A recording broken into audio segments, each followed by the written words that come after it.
Hey folks, Brendan here from Bluelight, back off my holidays. 2 weeks away with very poor internet meant great holiday, but it also meant that there were very few Facebook Lives, very few new YouTube videos, very few explainer videos for those of you who follow me, and very few updates to my online courses. So, what are we going to talk about in this Facebook Live? It's a Saturday evening, and I know what you're thinking. It's a Saturday evening, Brendan, but I'm so excited to be back from my holidays. 2 weeks away, it's just perfect, but back from my holidays and getting stuck into making sure that you've got the tools that you need to succeed in every stage of the police recruitment process, because the College of Policing have brought out a new part of the overall assessment process called the National Sift. Some of you might be thinking, why do we need another layer? You've already got an application form. You've already got an online assessment centre. You've already got, for many forces, a final interview. So why do we need something else? Well, the National Sift is exactly what it says on the side of the tin. It's designed to sift out the numbers, because the numbers applying are massive. I know some forces are struggling a little bit to manage the numbers they need for the uplift targets, but generally there's far more people applying than forces have got capability to actually manage in terms of the recruitment process. And so they need a process of actually sifting the numbers down. And that's why the first thing you're going to have to do now, before you get anywhere near the online assessment centre, is the National Sift. I believe forces can change the percentage of people who pass and fail up and down depending on supply and demand. So they can set it so only 30% of the people sitting the National Sift actually pass it, or 70% of those who sit it pass the National Sift. So in terms of pass marks, it's going to be really interesting to watch, because every force is going to have their own different pass marks because of supply and demand. I might be wrong there, but I believe I'm right. My ethical spies tell me that that's the case. If you know better, if you know something I don't know, then please do message me and let me know. So what is the National Sift? What's it made up of? Well, there's two different parts. There's a behavioural styles questionnaire, I'll tell you more about that in a moment, and a situational judgment test, which is different to the situational judgment test that you're going to get in your online assessment centre. Yes, you're going to get another one, and it's going to be different. So before I tell you more about these different sample exercises I've got for you, let's just do a few shout outs to those of you who are watching this on a Saturday evening. Awesome to have you on board, by the way.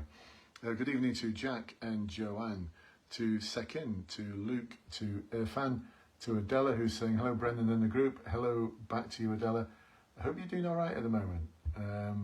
Drop me a line. Be good to hear from you. To Anne, to Aled, to Emma, and to Robert, who says he's got his online assessment centre next week. Have I escaped the SIFT process? No, you probably haven't. They'll probably get you to do the SIFT after. So many of my clients have got all the way to the end of the process, online assessment centre, final interview, and now they're being asked, oh, you need to do the National SIFT. So we need to know how to pass this. So it's a good question. Also welcoming Peter, Simon, Andrew, Jane and Andrea to this Facebook Live. Awesome to have you all on board. And for those of you watching this on the replay, awesome to have you on board as well.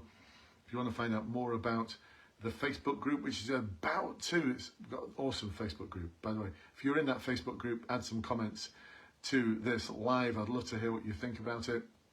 We've got almost 20,000 members now. Over this weekend, I'm expecting we will tip 20,000, which would just be insane. And if you want to find out more how to join that group, ask in the links below. If you want to, or check the links below, if you want to find out more about the online courses, especially the National Sift Course, then check the links below. Because here's the deal, folks. I'm so confident that you're going to pass the National Sift with my new guidance, that if you fail it and you demonstrate that you've done both the practice exercises, I'll give you a full refund. How amazing is that?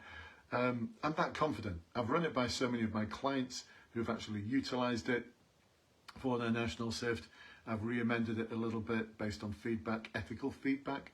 I know how the assessors think at the College of Policing. I know how their assessment instrument designers think. I used to be one years ago, back in the days of before College of Policing, before Centrex, which was its previous incarnation, back in the days of National Police Training in the 1990s. I used to do this stuff.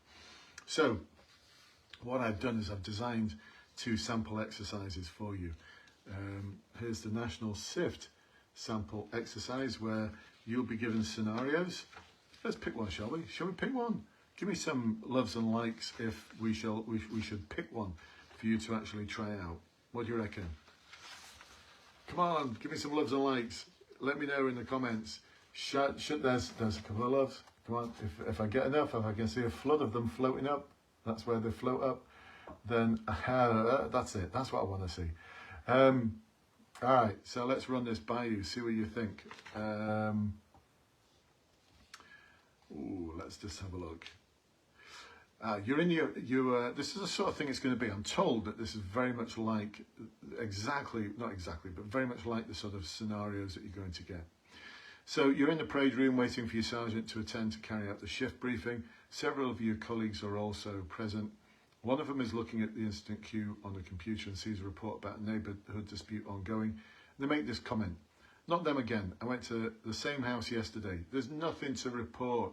They're just like children in a playground. Why do they think it's our job to sort out their petty disagreements? I'm not going to this one. Someone else can. If I go, I'm likely to speak my mind." So we've got some possible responses. In front of your colleagues, point out to the officer how this report might be a new development, how they should not prejudge the situation, and how they would be the preferred choice of the officer to attend as they were aware of the background already. Or, after the shift briefing is finished, ask your colleague what is causing them to make remarks like this and point out the impact their behaviour might have on more junior colleagues. Or, do not say anything but later report what was said to your sergeant as you are concerned about your colleague prejudging situations. Or, do not say anything.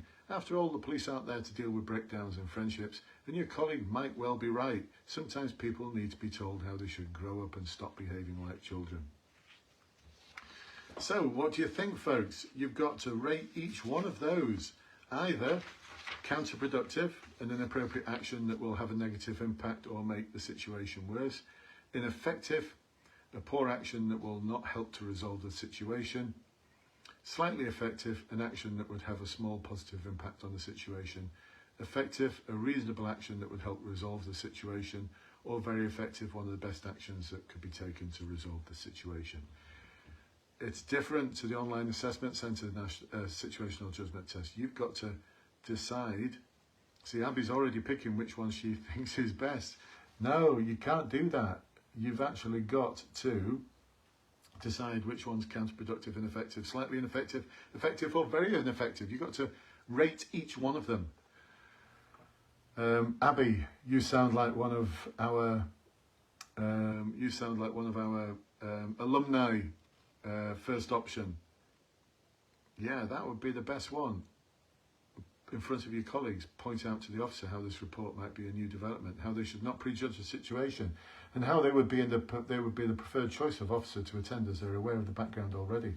That would be very effective. One of the best actions that could be taken to resolve the situation. So, well done, Abby. Here's the problem, though. A lot of you would be thinking about reality. In reality, that's never going to happen. The reality of policing is if you said that in front of your colleagues, you're going to get things thrown at you. You're going to get all sorts of things said about you. But we're not in the reality. That's the thing. We're not in reality.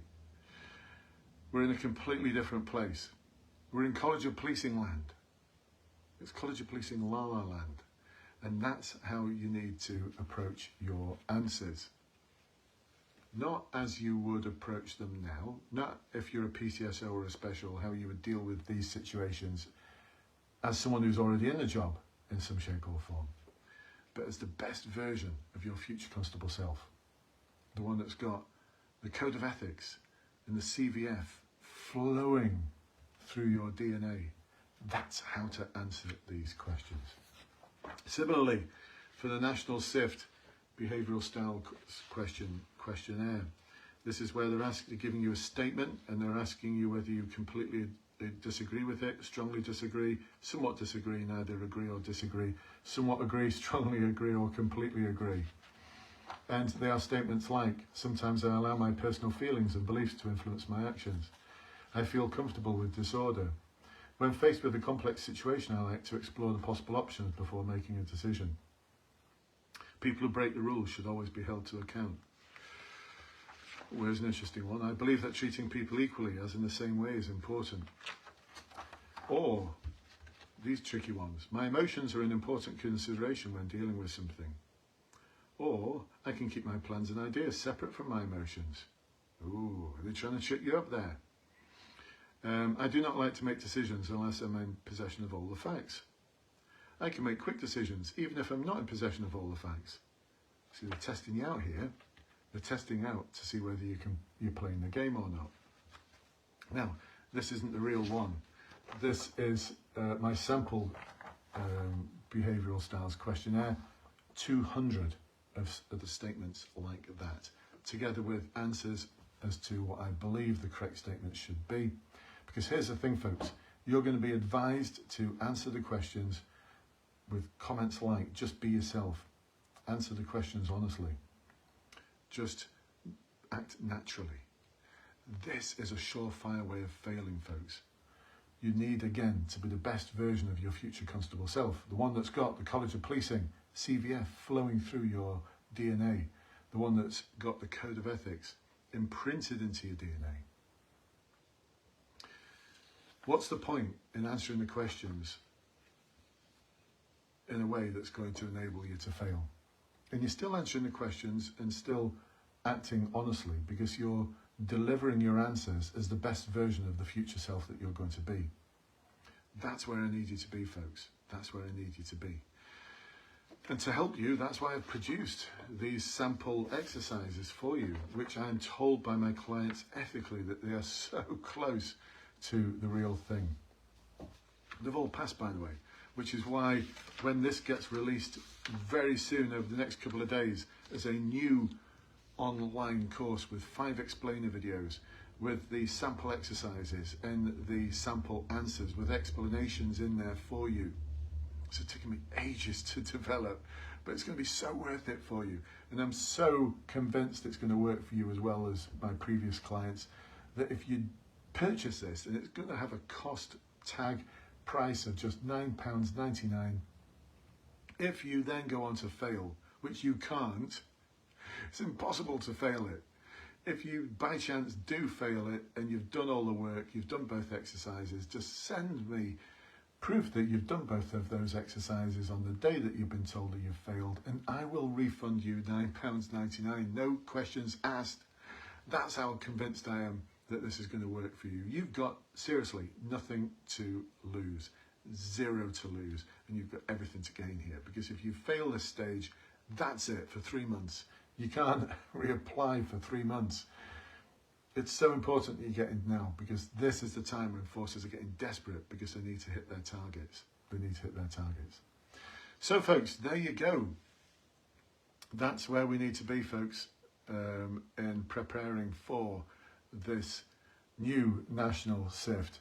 Let me just do a few shout outs to a few of you who've just joined, to Glenn, to Elle, to Abby, to Brad, Jamie, Brendan, Sylvester, Iona, Carmen, and my good friend David Wilkinson. How the devil are you, my friend? I'm sure David's got some thoughts on this, an esteemed friend of mine. So how you doing, Dave? A good photograph as well there of you, actually your favourite animal in the world, I'm quite sure. All right, Dave and everyone else, good to have you on board this evening in this Facebook Live. It's good to be back. It was a great holiday, honestly. If you get the chance, get yourself down to Abersoch in North Wales. Absolutely awesome. Loved it every day, every hour, every minute of it. It's fantastic. But it's also good to be back in the hot seat, giving you support and advice and guidance on how to succeed first time round in the police recruitment process. I shall catch up with you soon, folks. Look after yourselves. Take care. Bye-bye for now.